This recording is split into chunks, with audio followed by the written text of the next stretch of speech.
I always considered myself an ordinary person. I had a routine job, a few friends, boring weekends, and books to keep me company in the quiet evenings. Everything changed that day when I decided to take a shortcut home and turned onto an abandoned path leading through the old forest. It was one of those inexplicable decisions we make without thinking, as if something is guiding us. The path was overgrown and almost invisible, but I kept moving forward, fascinated by this unexpected adventure. The forest grew denser and the sky above darkened. I decided it was time to turn back, but then I heard strange sounds up ahead. It sounded like chanting, muffled but rhythmic, and I became curious. I pushed through the bushes and suddenly found myself in a clearing. In the center stood a group of people in dark robes. Their faces were hidden by masks and candles burned around them. In the flickering light, I saw a stone altar and a chill ran down my spine. My heart began to race. Everything inside me screamed, "Run," but I stood there, paralyzed. One of the participants, seemingly the leader, began to chant loudly in a strange language. The others joined in, their voices blending into a single chorus that grew louder and louder. In the center of the altar lay a man, bound hand and foot. I realized this was no game, no theatrical performance. My eyes widened in horror as I saw the leader raise a knife.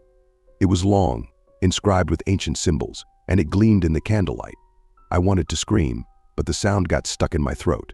And then he brought the knife down. I stumbled back and accidentally stepped on a dry branch. The snap echoed so loudly that it seemed the whole forest heard it. They all turned toward me. The masks hid their faces, but I could feel their eyes piercing through me. In a panic, I bolted, not caring where I was going. The next day, I tried to convince myself that it was all a hallucination, the result of exhaustion and stress. But something inside me had changed. I began to feel like I was being watched. At first, it was just a feeling, a slight chill on the back of my neck, but with each passing day, it grew stronger. It seemed like someone was always there, around the corner, in the mirror, in the shadows. I couldn't sleep. Every time I closed my eyes, I saw that altar, that knife, and their eyes staring at me from behind their masks. They knew I had been there. They knew I had witnessed their ritual, and they couldn't just let me go. Weeks passed, and my fear turned into obsession. I started seeing them everywhere on the streets, in windows, in the reflections of storefronts. They would appear for a moment and then vanish like ghosts. I couldn't shake the feeling that they were coming for me. One night I was awakened by a strange sound, whispering. It was coming from the hallway. I got up, trembling, and followed the sound. The whispering grew louder, and I found myself standing at the door. I opened it and saw them. They were standing in my hallway, all in those same masks and dark robes. The leader raised his hand, as if inviting me. And at that moment I realized there was no point in resisting. They had found me. They always knew where I was.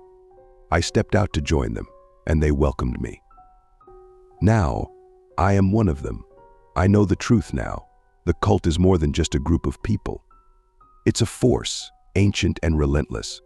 I feel it inside me. And you know what? It's calling me. Now I am watching. Now I understand why they chose me, why they couldn't just let me go. The cult is not just a gathering of people obsessed with dark rituals. It's something much greater, something ancient, something that exists outside of time and space. They serve it. And now, so do I. Its name I dare not speak it aloud. Only its whispered tears through the silence of my thoughts. This being is beyond comprehension, something that should not exist in our world. But it is here. It is always here. I saw it once, briefly, in a nightmare when I first began my initiation into the cult. In my dreams, it comes to me as a shadow, a darkness without form. I can't see it clearly, but I can feel its presence menacing and enveloping. It is vast, larger than any building, larger than the forest itself, larger than the world I once knew. It has no eyes, yet I feel it staring at me, right into the depths of my soul. Its mouth is nothing but an abyss, dark and infinite, from which emanate screams and moans, the moans of those who were sacrificed to it. Its hands, if they can be called hands, seem to reach out to me from the darkness, entwining my thoughts, piercing my dreams. Every time I fall asleep, it comes closer. I can't sleep, I can't let myself sleep.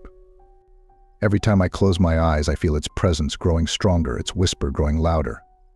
It speaks to me, and I don't understand the words, but I know what it wants. It is hungry.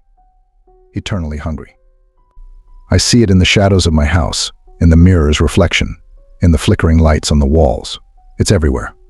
Sometimes I hear its breathing heavy, muffled, like distant thunder. I know it's waiting for me to weaken, for fear to force me to give in. Sometimes I think I hear its footsteps at night as it roams the house, moving from room to room. I'm afraid to open my eyes, afraid I'll see it right in front of me, feel its touch cold, alien. But I can't stay in the dark forever. I feel myself weakening every day. The cult warned me. They said that one day it would come for me, and then I would have to make a choice: embrace it completely or disappear. I thought those were just words, scary stories to keep us all in fear. But now I know the truth. I can't resist any longer. I feel my will breaking. And maybe that's for the best. Maybe I do belong to it. Maybe my fate is to merge with it, to become part of this eternal darkness. I don't know how much time I have left. But each night I hear it getting closer. And one day when my strength is gone, when I can no longer resist, I will let it take me. Maybe then I will finally know what true peace is.